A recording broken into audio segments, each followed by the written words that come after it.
નમસ્કાર મિત્રો, એસટીઆઈ 27 નંબરની જે જાહેરાત હતી એના મેન્સ એક્ઝામ માટે એલિજિબલ કેન્ડિડેટનું લિસ્ટ આવ્યું છે. આની અંદર 5783 લોકોને આ લોકોએ પાસ કર્યા છે. હવે જુઓ, અહીંયા આપણે જે લાસ્ટ ટાઈમ પેપર સોલ્વ કર્યો એની અંદર આપણો એવો અંદાજ હતો કે ભાઈ 100થી શું કહેવાય 100ની આસપાસ મેરિટ અટકશે એમ, 100 ± 10 અટકશે.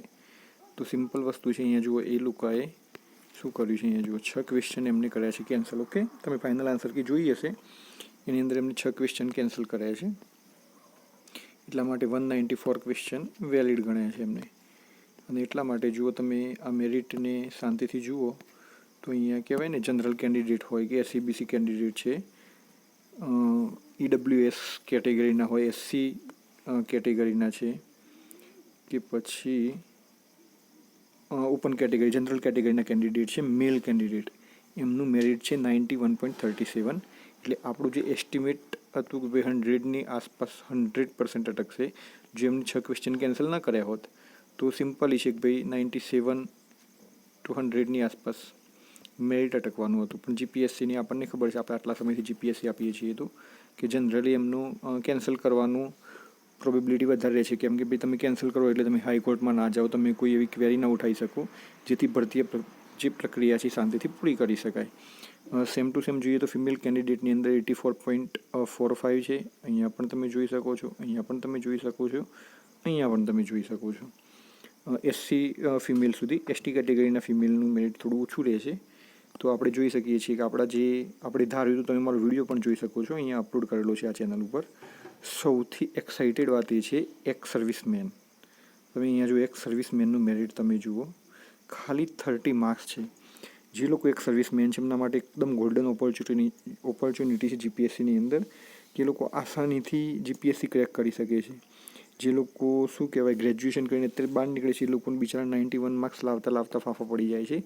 આમ તો એકદમ સિમ્પલ છે. જે રીતે મેં લાસ્ટ પેપર સોલ્યુશન તમને કરાવ્યું એ રીતે તમે જોશો તો 91 માર્ક્સ લાવવા આ પેપર માટે એકદમ સિમ્પલ હતા. જો તમને GPSC પ્રિલિમનું પેપર આપતા આવડતા હોય તો.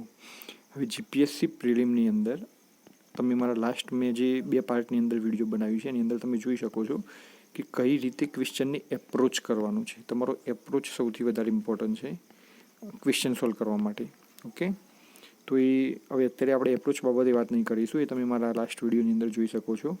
અત્યારે આપણે વાત કરીશું, મેં પર્સનલ મારી અંદર જેમના પણ મેસેજ આવ્યા એમની ડિવાઇસો માટેના આન્સર ક્વેશ્ચન બનાવીને આપ્યા છે. લગભગ બંને GS1 GS2ના બંનેના થઈને મેં લગભગ 150 એરાઉન્ડ ક્વેશ્ચન બનાવ્યા છે, જેની અંદરથી હું સિલેક્ટેડ ક્વેશ્ચન્સ આ યુટ્યુબ ચેનલ ઉપર જે આ ફેબ્રુઆરીની અંદર ડિવાઇસો મીન્સ છે એના માટે મૂકવાનો છું. અને એક્ઝામ પૂરી થશે પછી જે મારા અત્યારે 29 સબસ્ક્રાઈબર છે એ વધીને 100% 500 અથવા 1000 સબસ્ક્રાઈબર થઈ જશે. કેમ કે હું જે કહીશ એ જ એક્ઝામની અંદર પૂછાશે. મારું એનાલિસિસ છે, આટલા વર્ષનો મારો એક્સપિરિયન્સ છે, 10 થી 15 વર્ષનો. તો ચલો આપણે જોઈશું, પણ હું 1-2 દિવસમાં ટ્રાય કરીશ કે GS1 અને જે 2ના મેં ક્વેશ્ચન બનાવ્યા છે એને તમારી જોડે જેટલા મારાથી બને એટલા હું શેર કરીશ, અને જોઈએ પછી એક્ઝામમાં એમાં કઈ રીતે પૂછાય છે. અને આ 27ની અંદર જે લોકો પાસ થયા છે 5000 કેન્ડિડેટ, એમાંથી શક્ય હોય એટલા કેન્ડિડેટ મારો કોન્ટેક્ટ કરે જો તમને યોગ્ય લાગે તો.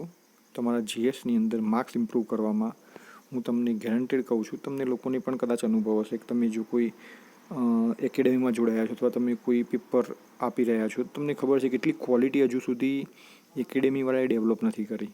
હું એકેડેમીવાળાને, કોઈ સોશિયલી જે લોકો સામાજિક કામ કરે છે એમને પણ અપીલ કરું છું કે તમે પણ ધારો તો મારો કોન્ટેક્ટ કરી શકો છો તમારા વિદ્યાર્થીઓ માટે. એન્ડમાં તમારો અને મારો એક જ ગોલ છે કે વિદ્યાર્થીઓને ફાયદો થવો જોઈએ. એટલા માટે તમે મારો કોન્ટેક્ટ કરી શકો છો. મારો કોન્ટેક્ટ નંબર છે 9638321290. શક્ય હોય ત્યાં સુધી તમે મને વોટ્સઅપ કરો, યુટ્યુબની અંદર કોમેન્ટ કરો, હું 100% તમને રિપ્લાય આપીશ. So thank you very much. ફરીથી મળીએ. ઓકે.